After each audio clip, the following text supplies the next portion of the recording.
Vani, Vani. This Raghu wants to make Janaki his own. Chhattisgarhi cinema म बड़ दिन ले जे फिल्म के अगोरा रहिस जानकी अब 12 दिसंबर के रिलीज होही।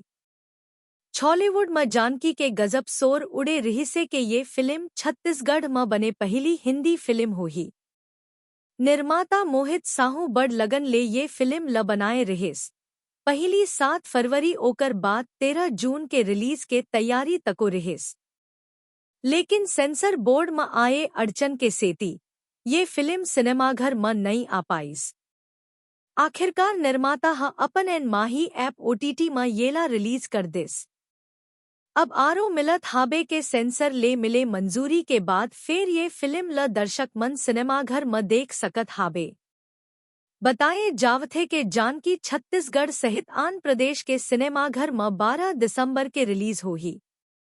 इन माही प्रोडक्शन हाउस के बैनर तरी बने ये फिल्म में दिलेश साहू और अनिकृति चौहान के दमदार अदाकारी देखे बर मिलही।